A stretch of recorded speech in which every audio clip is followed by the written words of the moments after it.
From as early as she could remember, Clara knew she wasn't wanted. Her earliest memories weren't of laughter or lullabies, but of whispers and slammed doors, of her mother's sharp tone slicing through the air like a blade. Elaine, her mother, had once been the golden girl of her small town, brilliant, ambitious, and destined for success. But when Clara came along, everything changed. Clara wasn't part of Elaine's plans. She was an interruption, a detour. You were never supposed to happen, her mother would remind her whenever she broke a glass, spilled milk, or simply existed too loudly. Those words became Clara's lullaby, the melody of her childhood. Her father, Mark, had tried, at least for a while. He loved Clara, but he couldn't love the constant resentment that filled the house.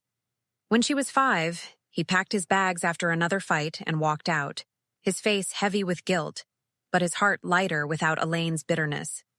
He promised to visit, to call, to write, but the visits became rare, the calls shorter, and eventually, silence took his place. Clara was left with Elaine, who saw in her not a child, but a reminder of everything she had lost. The years that followed were a blur of tension and loneliness. Elaine went back to school, chasing her interrupted dreams. But her disappointment always found its way back to Clara. When Elaine met Richard, a charming businessman with a generous bank account and an even more generous heart, things seemed to change for her. She smiled more, dressed better, laughed louder. But all of it came with a condition. Clara was to be seen, not heard. Richard was kind at first, though distant. And when their son Dylan was born, Clara watched as her mother poured all her love into the new baby. Dylan was everything Elaine wanted in a child. Bright, charming, adored. He got the best clothes, the best toys, and the best of her attention. Clara, on the other hand, became invisible. Her birthdays passed quietly. Sometimes Elaine even forgot them. When family photos were taken, Clara was often missing, sent to another room to make space. The house that was supposed to be a home became a museum of love, where she was the forgotten exhibit. Clara found refuge in school. Books didn't judge her. They didn't tell her she was unwanted. In stories, she found mothers who cared and fathers who stayed. She spent hours in the library, losing herself in pages that promised worlds where being born was a blessing, not a burden. Her teachers noticed her intelligence and drive. One in particular, Mrs. Parker, became a quiet savior, encouraging her to apply for scholarships, to dream beyond the confines of her cold home. When Clara earned a scholarship to a nursing program in the city, Elaine barely reacted. "Good," she said flatly, sipping her coffee. "At least you'll finally make yourself useful." Those were her parting words when Clara left at 18. No hug, no farewell, not even a ride to the bus station. Just a cold stare that followed her out the door. In the city, Clara discovered freedom. She learned how to live for herself, how to cook, how to laugh without fear, how to exist without apology. She poured her energy into her studies, working part-time in clinics to cover expenses. Nursing felt right. Helping others filled the hollow space her mother had left in her. Over time, she stopped waiting for Elaine's approval. Some nights, though, she would dream of her mother calling her daughter with pride, and she would wake up with tears she couldn't explain. Years passed. Clara became one of the best nurses in her department, dedicated, calm, and precise. Her colleagues admired her, though few knew about the loneliness she carried. Elaine had remarried again after Richard's death, and Dylan, now in college, was the center of her universe. They lived in a comfortable house, took vacations, posted smiling family photos on social media, always without Clara. Every few months, Elaine would send short, guilt-laced texts that Clara had learned to ignore. "I hope you're doing better than you deserve." Or, "Dylan misses you, though I can't imagine why." There were no "how are you" messages. No "I love you." Just small reminders that even at a distance, her mother's bitterness had reached. Still, there were moments when Clara's resolve wavered. When her coworkers talked about visiting their parents on holidays, she would smile and pretend she had plans too. But her phone stayed silent, her table set for one. On Christmas Eve, she would sometimes scroll through social media and find pictures of her mother and Dylan. Elaine's arms wrapped tightly around her son, her smile bright and real. It hurt, even after all these years. Then one ordinary evening, after a double shift, everything changed. Clara was exhausted, her scrubs wrinkled, her hands smelling faintly of antiseptic.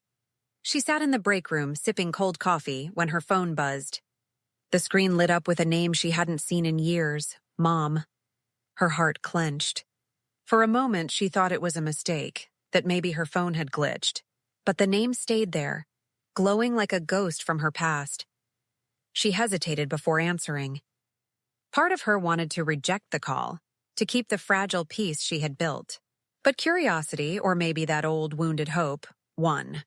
She pressed, accept. Clara. Elaine's voice trembled on the other end. It was weak, shaky, and unfamiliar. It's about Dylan, Clara froze. What about him? He's sick, Elaine whispered, her breath catching. They say it's serious. We need you. The words hit Clara like a storm. We need you. I don't need you. No, I'm sorry. The plural was telling, Elaine and Dylan, the chosen ones. And now, somehow, they needed her, the mistake child. Clara's pulse quickened. What kind of sick? She asked cautiously. Something with his liver, Elaine said. The doctors are saying it's critical. They're testing the family for matches. Her voice cracked. You're his sister, Clara. You could save him. For a moment, Clara couldn't speak. She could hear hospital sounds in the background, machines beeping, footsteps echoing. It was surreal. She had spent years saving strangers' lives as a nurse. But now her mother was asking her to save her brothers, the same brother who once laughed when Elaine called her the accident that never went away. I don't know what you expect me to do, Clara said, trying to keep her voice steady. I expect you to help your family, Elaine snapped, her old sharpness returning. But then her tone softened again. Please, Clara. I know I wasn't the best mother, but this is Dylan we're talking about. You can't just let him die. Clara closed her eyes. The old guilt crept back in like a familiar shadow. No matter how many years had passed, part of her still longed for her mother's approval, for some sign that she wasn't just a mistake. I'll think about it, she said quietly, her throat tight. When the call ended, she sat in silence for a long time. The hospital lights flickered above her, the smell of disinfectant thick in the air. Her hands trembled slightly. It felt like the universe had thrown her into a cruel test. The woman who had been unwanted all her life was now someone's last hope. That night, she barely slept. Memories replayed, her mother's harsh words, Dylan's mocking laughter, the nights she cried into her pillow. Yet beneath the anger was something softer, something she wished she could kill. Compassion. It was the same instinct that made her a good nurse. The same heart that refused to harden, no matter how many times it had been broken. By morning, she had made her decision. She packed a small bag, requested emergency leave, and got into her old car. The drive back to her hometown was long and quiet, the radio filling the silence with songs that only made her chest ache more. The city faded in her rearview mirror, replaced by endless fields and memories she thought she had buried. When she arrived at the hospital, Elaine was waiting in the lobby. For the first time in decades, Clara saw fear in her mother's eyes. Elaine looked older, smaller somehow, her makeup smudged and her posture fragile. You came, she breathed, almost disbelieving. Clara nodded stiffly. Where is he? Elaine led her to Dylan's room. He was lying in bed, pale and weak, a tangle of tubes and monitors surrounding him.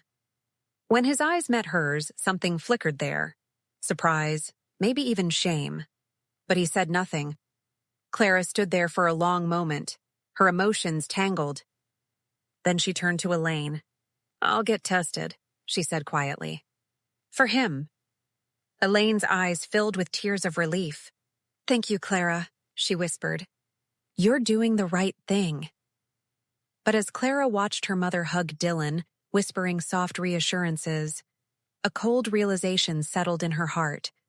Elaine's gratitude wasn't for her. It was for what she could give.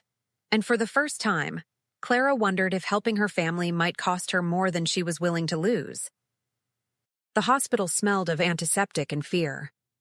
Clara had been in hospitals all her adult life, but this one felt different. It wasn't just the sterile walls or the humming machines. It was the weight of her past pressing down on her chest. The same hospital where she had once been born as an unwanted child now stood before her as the place where she was being asked to give a part of herself to save the family that had never truly claimed her.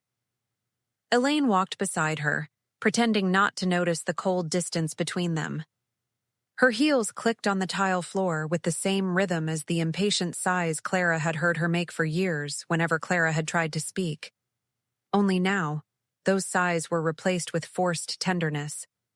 When they entered Dylan's room, Clara's eyes fell on her brother. He was thinner than she remembered, his skin pale and his eyes dimmed. The arrogant spark she'd seen in him as a teenager was gone, replaced by fear. For the first time, she saw not the golden boy who could do no wrong, but a young man who was scared of dying. He managed a weak smile. "Hey, sis," he murmured. The word sis hung in the air like a ghost of a relationship that never existed. Clara stood awkwardly at the foot of his bed. She didn't know how to respond. Her throat felt tight, her hands twisting together. Elaine stepped forward quickly, her tone bright but trembling. "The doctors say you're the best match, Clara. Isn't that amazing?" The word amazing came out too quickly, too rehearsed. Clara's stomach turned. She nodded mechanically. "Yeah, I guess it is." The next few days blurred into medical appointments, blood tests, and paperwork. Nurses, her colleagues in spirit, treated her with warmth and sympathy, unaware that the patient's mother was also the woman who had told Clara she was an accident. Elaine hovered constantly, her presence suffocating. She spoke to doctors as if she were the one making the sacrifice, not her daughter. Clara said nothing, watching her mother's desperation grow with each passing hour. One evening, after another round of tests, Clara sat alone in the hospital cafeteria with a cup of lukewarm tea. The fluorescent lights buzzed overhead. She stared at her reflection in the window. Tired eyes, drawn face, faint lines around her mouth from years of holding back emotions. She wondered if she was about to make the biggest mistake of her life. "Why am I doing this?" she asked herself. The answer came quietly, painfully, because no matter what, she couldn't turn her back on someone in need. It was who she was. The same compassion that made her a good nurse was the same weakness that kept her tethered to people who never loved her back. Late that night, as she left Dylan's room, Clara paused near the waiting area. She heard familiar laughter, her mother's voice, low and confident, mixed with that of a young man. Curiosity held her still. The voices came from just around the corner.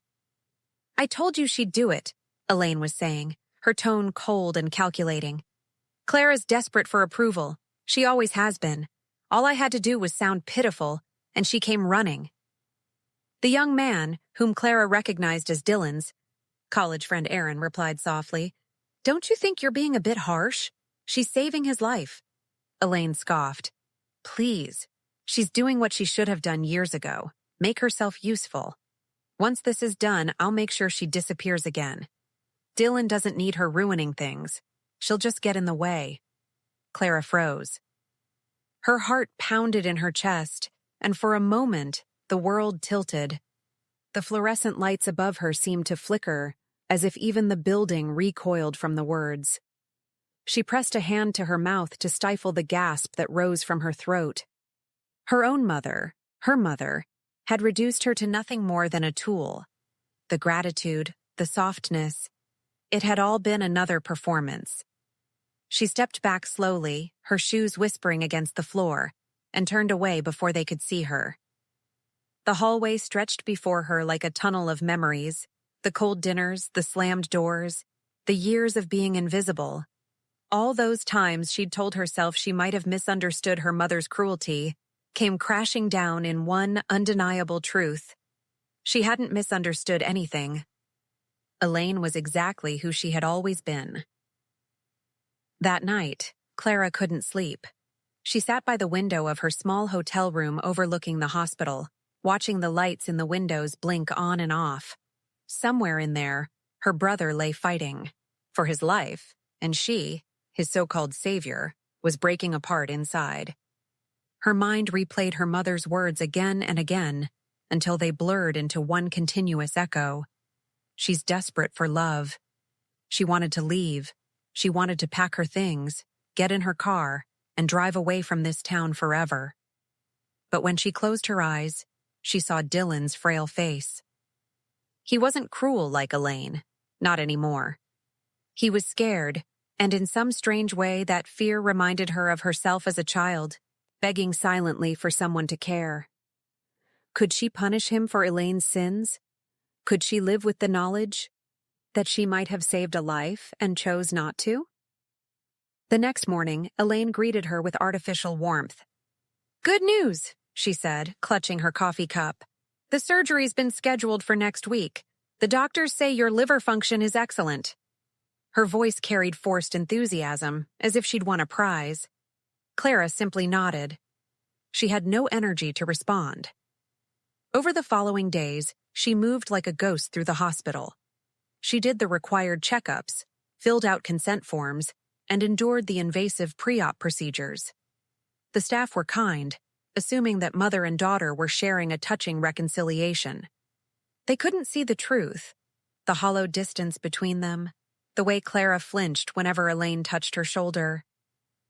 One afternoon, Dylan's condition worsened. He drifted in and out of consciousness, his voice barely a whisper. Clara sat by his bed, holding his hand. For the first time, he looked at her not as the sister he'd been taught to ignore, but as a person. "I'm sorry," he murmured, his eyes glassy. "For how Mom treated you. For how I did too. I didn't understand back then." Clara's throat tightened.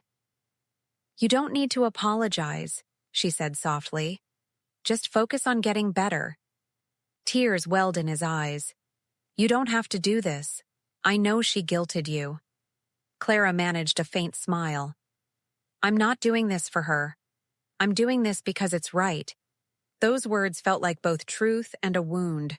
She wanted to believe them, but deep down, she knew the truth was more complicated. Part of her still hoped that this act might finally make her mother see her as more than a mistake. That night, she walked outside for some air. The parking lot was quiet, the hum of distant traffic barely audible. She looked up at the hospital windows glowing against the dark sky and felt a surge of anger so strong it startled her. For once, she wasn't angry at herself. She was angry at Elaine for using her, for shaping her life around guilt and rejection, for turning love into something conditional. When she returned inside, Elaine was sitting by the vending machine, speaking on the phone. "Yes, the surgery's next week," she said. "After that, everything will be back to normal. Clara's going back to her city job, thank God. I can't deal with her drama any longer." Clara stopped mid-step. The words sliced through her. Back to normal. Her mother didn't even intend to pretend once the surgery was over. It wasn't gratitude she planned to show. It was disposal. That night, something inside Clara hardened. The next morning, she met with the surgical coordinator, asking careful questions about the process. "You're still comfortable with your decision?" the nurse asked kindly.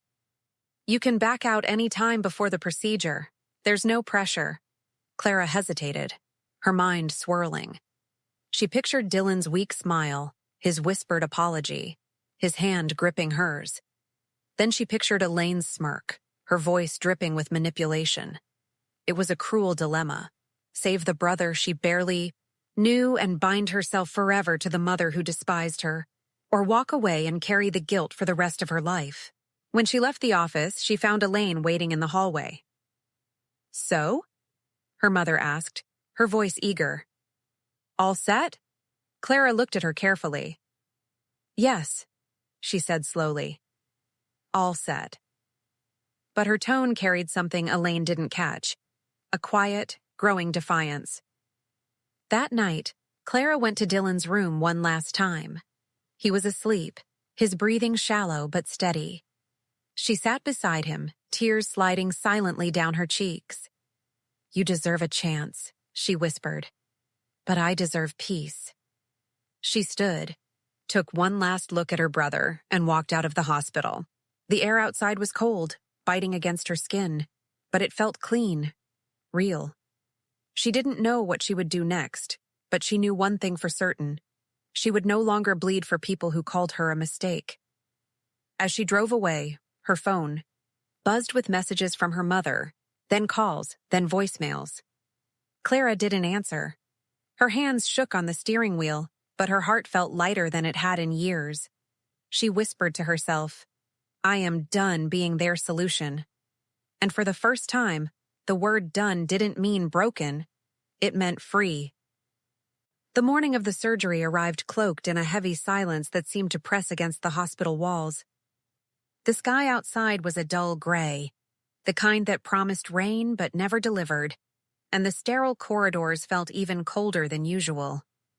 Nurses moved quietly, their shoes whispering across the linoleum floors, while the faint hum of machines echoed through the building. Clara sat alone in the preoperative waiting area, dressed in the loose hospital gown they'd given her. The fabric was thin, almost transparent, and she could feel the chill of the air conditioner biting at her skin. Her fingers trembled, not from fear of the procedure itself, but from everything it symbolized. She had spent her life giving, her time, her energy, her forgiveness. And now, once again, she was being asked to give something that could never be replaced. Elaine entered the room a few minutes later, clutching a coffee cup like it was her only anchor. She was wearing a blazer, as if she were heading to a meeting rather than her daughter's surgery.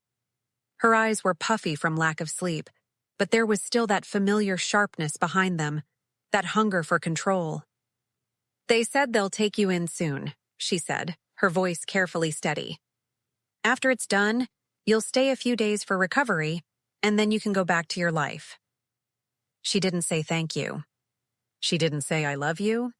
It was all logistics, as if Clara were just a transaction, a necessary inconvenience in her perfect life. Clara nodded quietly, her gaze fixed on the floor. Every second felt heavier. She thought about all the years she had spent chasing her mother's approval, like a starving child begging for crumbs that never came.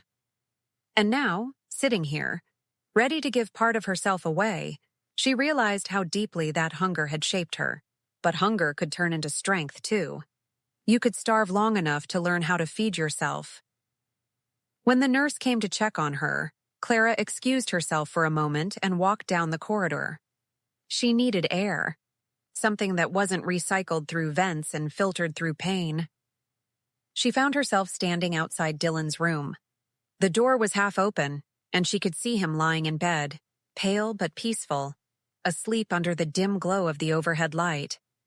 She stepped inside quietly, her heart twisting at the sight of him. Despite everything, he was still her brother. She remembered him as a little boy, giggling as he ran through the backyard while their mother clapped for him, but never for her. Even then, she hadn't hated him. She'd only wanted to be seen too. She reached for his hand, cool and fragile beneath hers. "I hope you get better," she whispered, her voice trembling. "But I can't be the one to fix what she broke." Her throat tightened as she said it. This wasn't cruelty, it was truth. It was the first time in her life she'd chosen herself over her mother's expectations. She squeezed Dylan's hand gently, then let go. Clara turned and walked out of the room, her footsteps soft but deliberate. Each step felt like shedding a layer of pain. By the time she reached the elevator, she had already made her decision. She wasn't going through with the surgery. Not because she didn't care, but because she finally did, about herself. She had spent decades trying to earn her mother's love through sacrifice, but love earned that way was never love at all. When the elevator doors closed behind her, she exhaled for the first time in what felt like years. She left the hospital before sunrise, her hospital wristband still clinging to her arm. The air outside was cold and damp, carrying the faint scent of rain. It hit her like a baptism. She climbed into her car and sat there for a long time, gripping the steering wheel as tears finally broke free. They weren't tears of guilt this time. They were released. Hours later, when Elaine discovered her absence, panic erupted. She called Clara's phone over and over, left voicemails filled with fury and desperation. "How could you do this to your brother? How could you do this to me?" She screamed into the phone. But Clara didn't answer. Instead, she drove until the city skyline appeared, tall and indifferent against the morning light. She went straight to her apartment, shut the door behind her, and slid down to the floor. Her phone vibrated constantly, but she turned it off. For the first time, the silence didn't scare her. Over the next few days, Clara contacted the hospital and officially withdrew her consent for the operation. She explained everything: the emotional manipulation, the coercion, the guilt her mother had used to force her into compliance. The hospital staff listened carefully, their faces full of understanding. They assured her that she had every right to walk away. When Elaine arrived, demanding to know how they could let her daughter abandon her family, the doctors told her that Clara's choice was final. Elaine's anger was volcanic. She yelled in the hospital corridor, her voice echoing through the halls for everyone to hear. "After everything I've done for her, she's ungrateful, selfish." But the people watching didn't see a noble mother betrayed. They saw a woman unraveling under the weight of her own cruelty.